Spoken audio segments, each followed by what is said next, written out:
Hello everyone, I hope you all are well.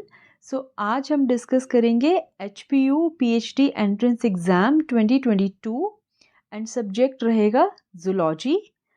सो चलिए start करते हैं। फर्स्ट क्वेश्चन है the process by which WBCs squeezes through pores in capillary walls is called। Correct answer is diapedesis. WBCs जो capillary walls में pore हैं उसके through squeeze होके जो बाहर निकलते हैं that is known as diapedesis. Next second question is what are glires. So they are rodents and lagomorph जो हैं they are called glires. Means rabbit mice ये सब इसी में ही आएंगे। क्लियर। नेक्स्ट क्वेश्चन है which of the following cell component is not a part of cytoskeleton of eukaryotic cell। So as we all know microfilament, intermediate filament और microtubules ये सारे साइटोस्केलेटन बनाते हैं यूकेरियोटिक सेल का एक्सेप्ट द माइटोकॉन्ड्रिया। ठीक है, mitochondria is a organelle जो ATP बनाने में हेल्प करता है और भी बहुत सारे फंक्शंस रहते हैं but that is not a part of cytoskeleton of eukaryotic cell. Next question is trophoblast cells in mammals give rise to। So it give rise to the chorion। अब देखो जो भी एम्ब्रियोनिक मैम्ब्रेन्स है एम्नियन Korean, Korean सबसे बाहर वाली layer रहेगी और ये बनती है आपकी ट्रोफोब्लास्ट सेल से। ठीक है ना, जो ट्रोफोब्लास्ट फर्दर डिवाइड करती है to form the syncytiotrophoblast and the cytotrophoblast. जो प्लेसेंटा बनाती है that is formed by this chorion. ठीक है। नेक्स्ट क्वेश्चन है the determination of evolutionary history and relationship among organisms is termed as phylogeny. ठीक है ना, फाइलोजेनी क्या है?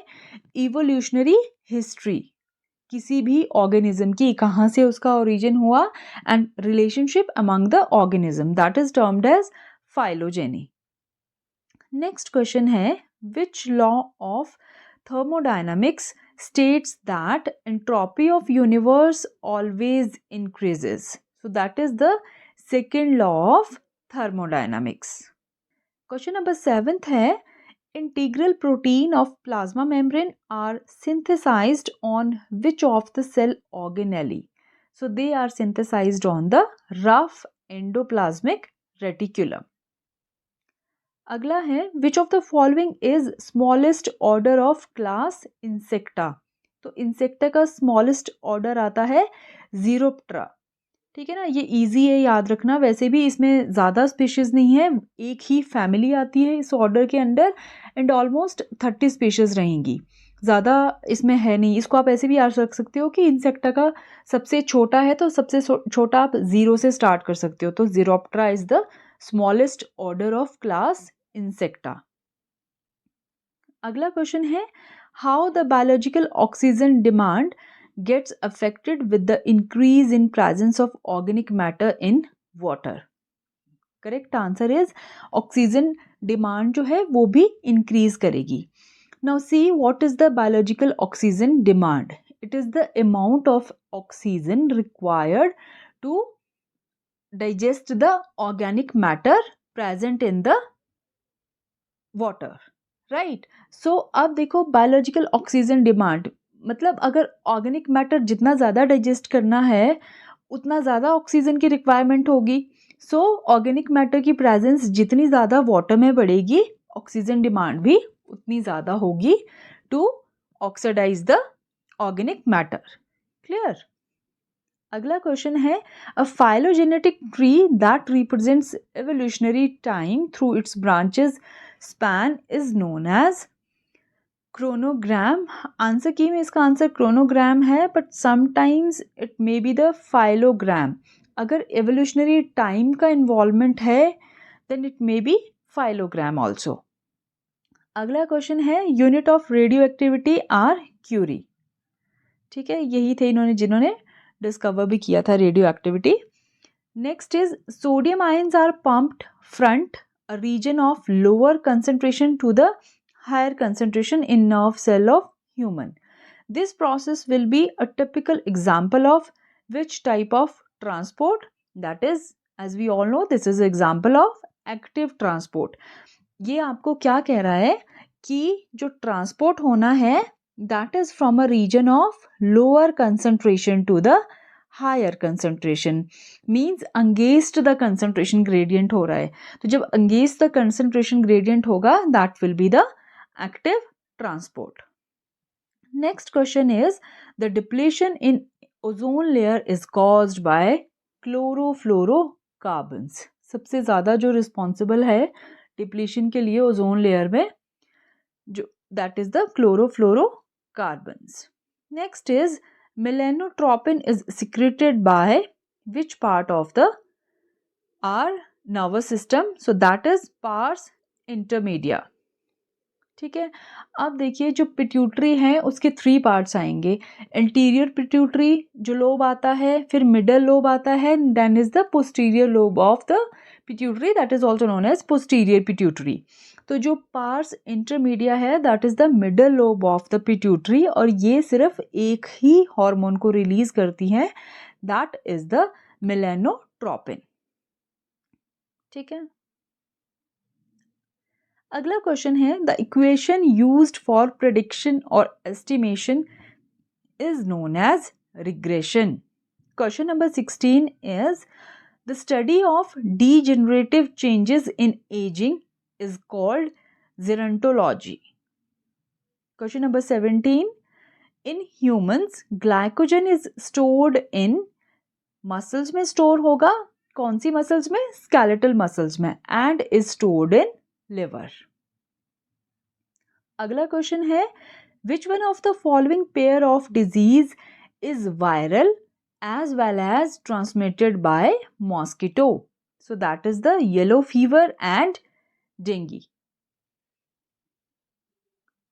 Next question है, a multi-segmented arthropod with mandibles and 2 pair of legs per segment, name the animal. Multi-segmented है with mandibles and 2 pair of legs per segment. So that is the millipede. जो millipede होते हैं they are harmless, ये bite नहीं करते. ठीक है. अगला क्वेश्चन है, which of the following is not as a consequence of global warming. Global warming की वजह से क्या नहीं होगा? अब देखो, फर्स्ट ऑप्शन है rising the sea level. Sea level जो है वो राइज करता है. वर्सनिंग हेल्थ इफेक्ट्स होंगे. Increase strong frequency and intensity होगा. क्या नहीं होगा? Increased agriculture productivity world wide. ठीक है ना. जब ग्लोबल वार्मिंग होगी, टेम्परेचर, कार्बन डाइऑक्साइड का लेवल बढ़ जाएगा, टेम्परेचर बढ़ जाएगा, तो क्या होगा? इंक्रीज जो है एग्रीकल्चर प्रोडक्टिविटी में वो नहीं होगा. So that statement is wrong.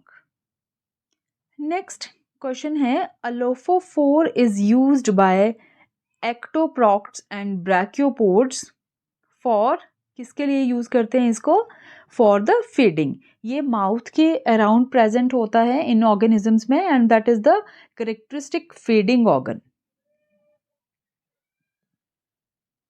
Next question है, in human the MHC genes are closely clustered together on the short arm of which chromosome.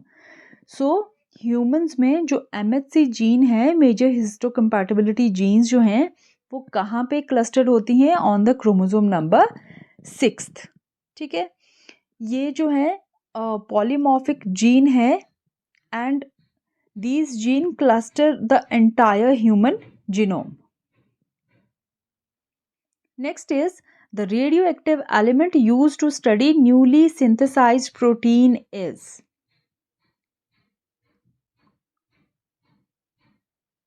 The correct option is nitrogen. अगला question है, a nucleotide is formed of. अब देखो, nucleotide में 3 जो आपके components है वो आएंगे. 1 is the nitrogen base that consist of purines and pyrimidine. ठीक है. 2 प्यूरिन्स होते हैं, 3 पिरिमिडीन्स आते हैं. शुगर आपकी जो है डीऑक्सीराइबोज या ribose and is the phosphate. Question number 25 है characteristic between the branch point of a cladogram that are shared by all the organism above the branch point and are not present any below are known as derived characters. These character ये जो है they reflect order in which these character arose in this lineage. They are the derived characters. Next question है which of the following correctly matches with its function? तो correct option है option number B, nucleus जो है वो control करता है cell को, that is also known as brain of cell. Clear. Ribosome option number A और जो डी है दे आर वाइस वर्सा। जो राइबोसोम्स हैं they are protein factories of the cell और जो माइटोकॉन्ड्रिया है that is power house of the cell. Lysosome जो है they are not cytoskeleton structures but lysosomes has hydrolytic enzymes. Clear? So option B is correct. Question number 27th is the prime health risk associated with greater UV radiation through the atmospheric depletion of stratospheric ozone. अब देखिए जो stratosphere में ozone present है, अगर UV radiation की वजह से उसकी डिप्लीशन हो जाए तो क्या होगा, यूवी रेडिएशन जो है वो डायरेक्टली अर्थ पे पहुंचेगी और डायरेक्ट कांटेक्ट में आएगी हमारी स्किन। सो स्किन कैंसर होने के जो चांसेस है that will be increased. Question number 28 is out of the following number of sperms and ova's will be produced from 25 primary spermatocytes and 25 primary oocytes. ठीक है, हमारे पास 25 प्राइमरी oocytes हैं and 25 primary spermatocytes हैं, उनसे कितने sperms and ओवास बनेंगे। Now see, जो primary spermatocytes हैं उसमें क्या होगा, सपोज ये प्राइमरी spermatocyte है, प्राइमरी spermatocyte में फर्स्ट मियोटिक डिवीजन होगी और वो 2 में कन्वर्ट हो जाएगा, ठीक है ना, और ये बन जाएंगे फिर सेकेंडरी स्पर्मेटोसाइट्स। ठीक है, ये दोनों आ जाएंगे secondary spermatocyte.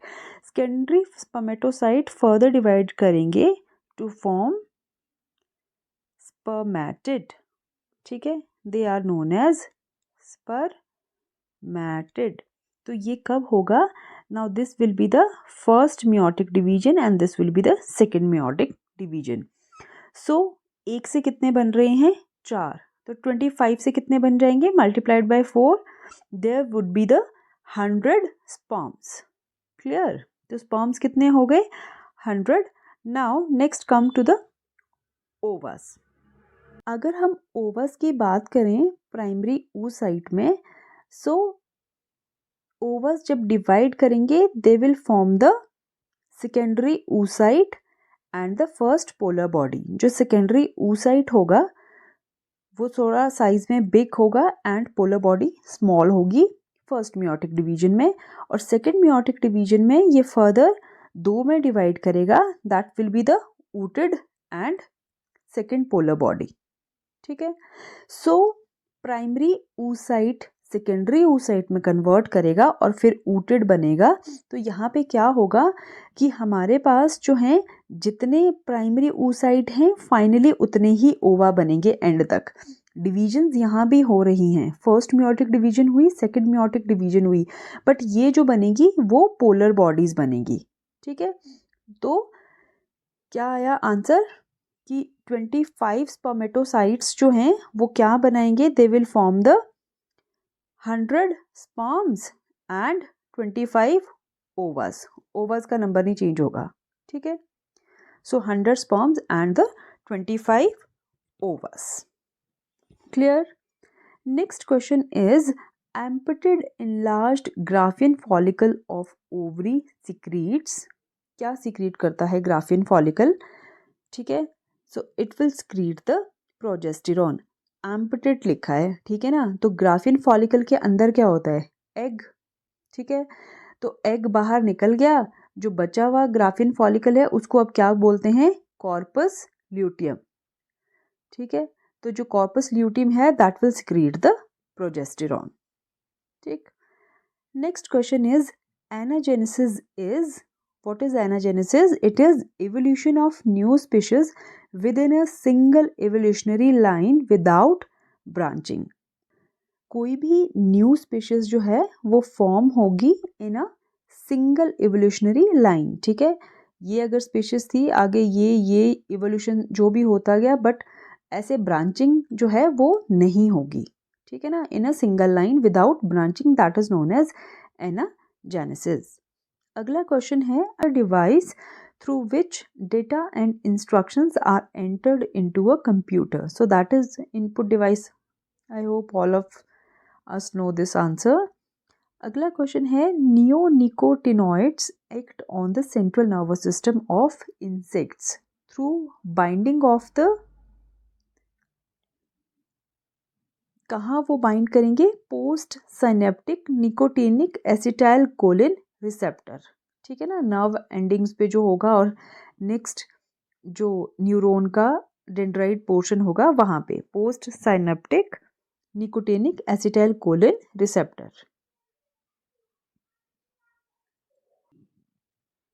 Next question is, what do Wernicke's and Broca's region of brain affect? They affect the speech. ठीक है, जो पैराइटल लोब्स हैं वहाँ ये रीजन्स रहेंगे, और अगर ये रीजन्स में कोई प्रॉब्लम हो तो जैसे छोटा बच्चा होता है, ठीक है ना, तो वो बोलने में तुतलाता है या क्लियरली बोल नहीं पाता क्योंकि ये रीजन जो है वो प्रॉपरली डेवलप हुए नहीं होते हैं. सो ये रीजन अफेक्ट करते हैं स्पीच को. नेक्स्ट क्वेश्चन है, if C means cleavage, G means gametogenesis, M means blastula and F means fertilisation, then which is the correct order of their occurrence. तो सबसे पहले क्या होगी? गैमेटोजेनेसिस, गेमीट बनेंगे, फिर फर्टिलाइजेशन होगी, फिर क्लीवेज होगी, एंड देन जो क्लीवेज से डिवाइड होके सेल्स बनेंगे, finally they form the blastula. ठीक है, option C is correct. Next question है, the smallest bone of human baby are present in ears. ठीक है, ईयर में 3 बोन्स रहेंगी, मेलस, इनकस, स्टेपस. स्टेपस जो है that is the smallest bone. Next question है, name the chemical synthesized by some sponges playing a role as an antibiotic. So that is the, as per answer key, it is the calcium carbonate. अगला question है, the type of immunoglobulin present in colostrum secreted by mammary gland is, कौन सी antibody present रहती है? That is IgA. हमारे saliva में देख लो, colostrum में देख लो, ठीक है ना, सो कौन सी प्रेजेंट रहेगी? That is IgA. अगला क्वेश्चन है, sweat glands are also called sudoriferous glands. ठीक है, जो मैमरी ग्लैंड्स हैं they are also modified sweat glands, right. Next is, head note is a part of tabulation. अगला क्वेश्चन है, which one of the following is a regulatory enzyme in cholesterol biosynthesis? So that is HMG coenzyme A reductase. अगला question है, Sewall-Wright effect is also known for the concept of genetic drift. ठीक है, genetic drift में जो founders effect हम पढ़ते हैं, bottle नेक effect पढ़ते हैं, तो जो जेनेटिक ड्रिफ्ट था its concept was given by Sewall-Wright. अगला क्वेश्चन है, 80% of animals on the earth are. So इस क्वेश्चन में भी कंफ्यूजन है. It should be not nematodes, it may be the insecta, class insecta, but यहाँ पे insecta नहीं है. So answer as per the answer की it is the nematodes. Next is zoonosis means, that means zoonosis, animal disease transmitted to the man. अगला question है, Those cancers which are derived from ectoderm or endoderm of epithelial cells are called carcinomas. Next है histamine is secreted by mast cells. अगला question है if two coins are tossed simultaneously then probability of getting two heads is 1/4. ठीक है ना, 1/4 कैसे है कि कितने टाइम 2 कॉइन्स हैं, ठीक है, देखिए कितने कॉइन्स हैं, 2 कॉइन्स हैं, ठीक है ना, जो एक कॉइन आएगा उसमें क्या होगा, ठीक है, एक कॉइन में एक हेड होगा और एक टेल होगा, ठीक है, एक बार आप उछालोगे या तो हेड आएगा, दूसरी बार उछालोगे या तो हेड आएगा, ठीक है ना, या फिर हेड एंड टेल आएगा। तो ये कह रहे हैं कि जो 2 कॉइन्स हैं वो एक साथ उछाले and probability of getting the 2 heads, एक कॉइन ये है, एक कॉइन ये है, दोनों के पास क्या है, एक हेड है, एक टेल है, दोनों कॉइन को आपने एक साथ उछाला तो 2 हेड्स आने की प्रोबेबिलिटी कितनी होगी, एक ही बार आ सकता है ना, ठीक है, इसमें भी हेड आ जाए, इसमें भी हेड आ जाए, ये चांस तो तभी हो सकता है। तो 1/2 कॉइन्स है तो 1 टोटल क्या आएगा, या तो हेड आएगा या टेल आएगा, हेड आएगा या टेल आएगा, तो टोटल प्रोबेबिलिटी कितनी हो गई 4, ठीक है ना, और 2 टाइम्स हेड आने की प्रोबेबिलिटी कितनी है 1, 2 कॉइन को एक साथ उछालोगे, हेड अगर दोनों बार चाहिए है, मतलब दोनों कॉइन्स में अगर हेड चाहिए है तो कितनी है उसकी probability 1, so answer should be 1/4। अगला क्वेश्चन है the result of a statistical test denoted P shall be interpreted as follows, कि जो नल हाइपोथेसिस है HO is rejected if P is less than 0.05। अगला क्वेश्चन है Hardy Weinberg equilibrium is not affected by which of the following factors.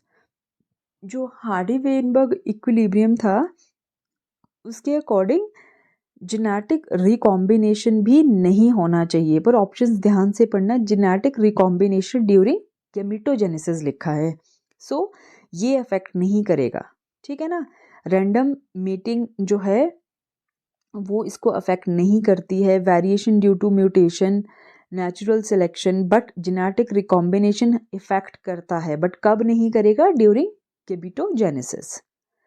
अगला question है the interconnected network of feeding relationship within an ecosystem is termed as food web, ठीक है ना, food chain जो है वो straight होती है, फूड वेब जो है वो इंटरकनेक्टेड है आपस में, ठीक है ना, कोई ऑर्गेनिज्म है ना, सपोज उसको ये भी खा रहा है वो भी खा रहा है, तो वो इंटरकनेक्टेड जो नेटवर्क होगा that is known as food web.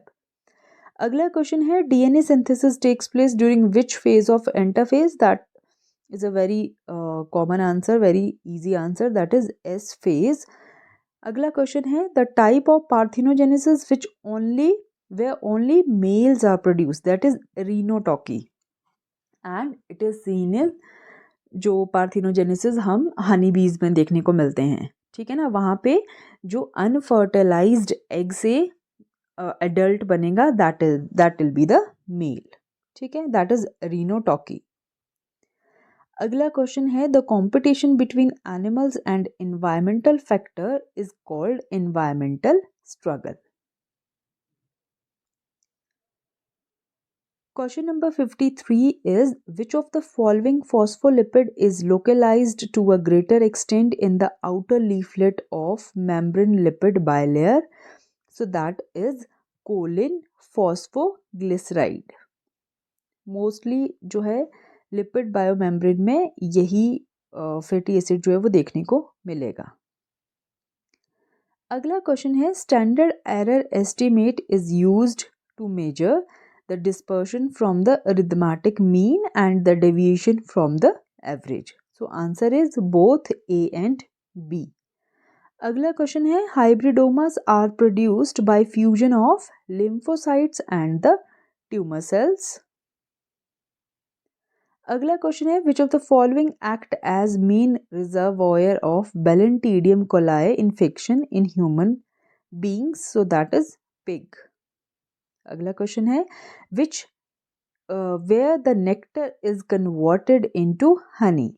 So that is converted into honey in the alimentary canal of worker. Queen answer नहीं आएगा, क्वीन का काम सिर्फ फर्टिलाइज करना है, एग प्रोड्यूस करना है. ठीक है. Question number 58 is world environment day is celebrated every year on 5th of June. Question 59th is Lamarckism theory is also called inheritance of acquired characters. ठीक है, इसको न्यू लेमार्किज्म भी कहते हैं. ठीक है ना. Use and disuse of organ और इनहेरिटेंस ऑफ एक्वायर्ड करेक्टर्स जो लेमार्क ने दिया था, and third is the inheritance of acquired character जो उसके अकॉर्डिंग जो है जिस पे रिजेक्शन आया था. सो न्यू लेमार्किज्म जो था that is for the inheritance of acquired characters, जिसमें जिराफ की नेक का एग्जाम्पल आता था. ठीक है. Next question is what is the correct order for the classification of animals. So it is phylum. ठीक है ना. किंगडम आता है सबसे पहले, किंगडम यहाँ नहीं दिया है. Then will be the phylum, class, order, family, genus, and then last is the species. Question number 61 is which of the following is not an epidemic species of the earthworm. That is option number C, Octocetona. ये जो है epidemic नहीं है, हर जगह present नहीं होती. ठीक है. Question number 62 is what is the normal immunological role of the CD4 positive T cells. So they will help the B lymphocytes to develop into the plasma cells. 63 related species which are reproductively isolated but morphologically similar are called siblings. ठीक है ना. reproductively isolated है but morphologically देखने में same है, they are called sibling. अगला question है serial repetition of body organs in segment is called metamerism. metamerism जो है मैक्सिमम जैसे अर्थवॉर्म और कॉर्डेट्स में आपको देखने को मिलेगा. Next question is which mouth part of honey bee is use to mould wax and adhere pollen. So it is the labrum. Question number 66 is which of the following disorder shows criss cross inheritance. So that is the haemophilia.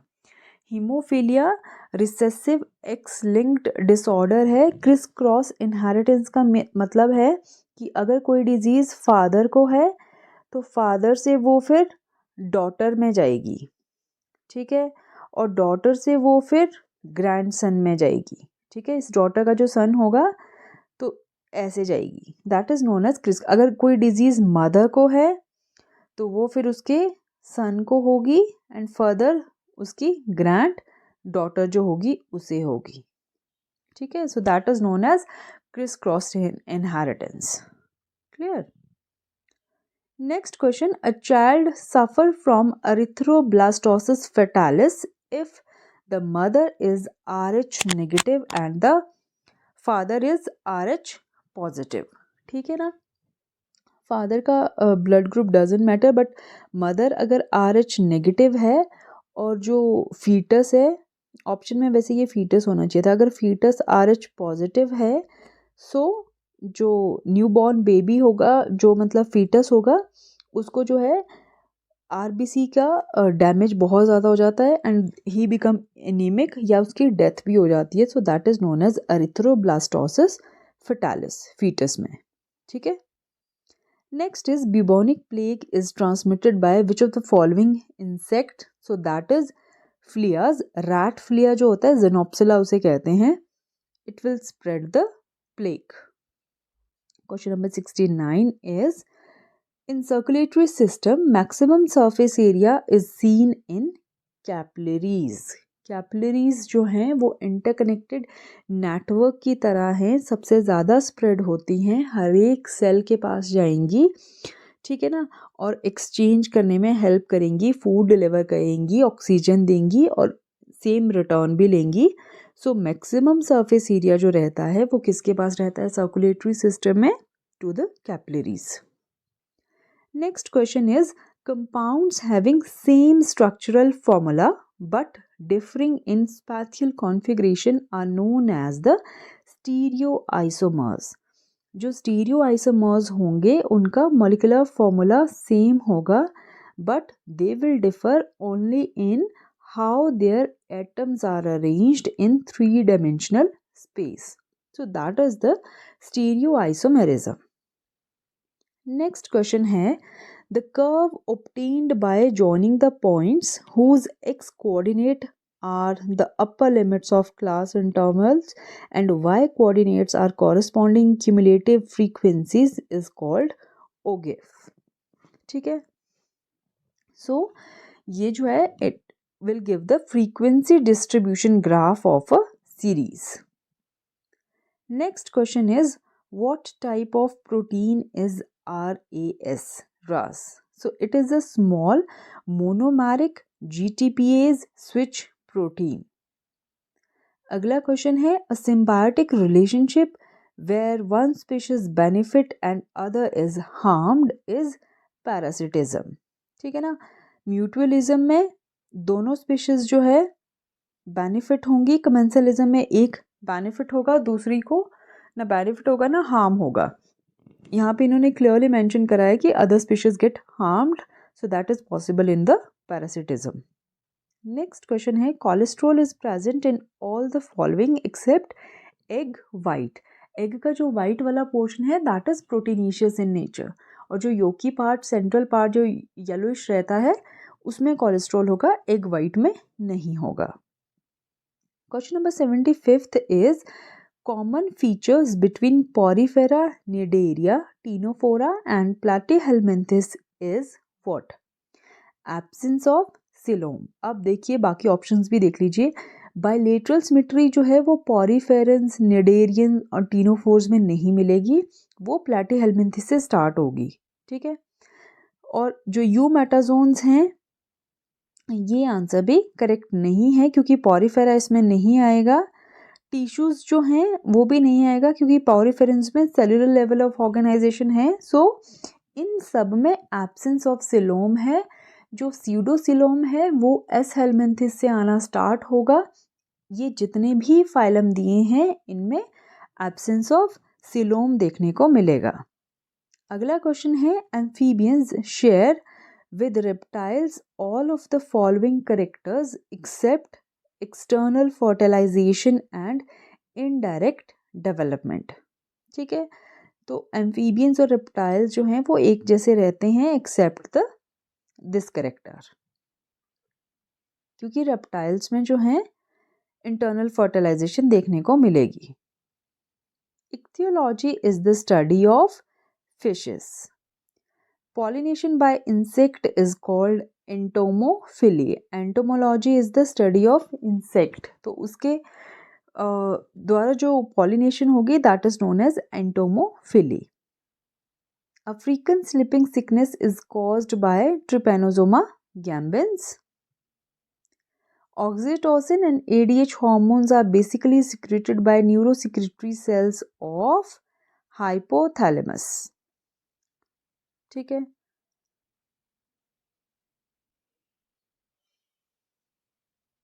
इनको hypothalamus ही produce करता है.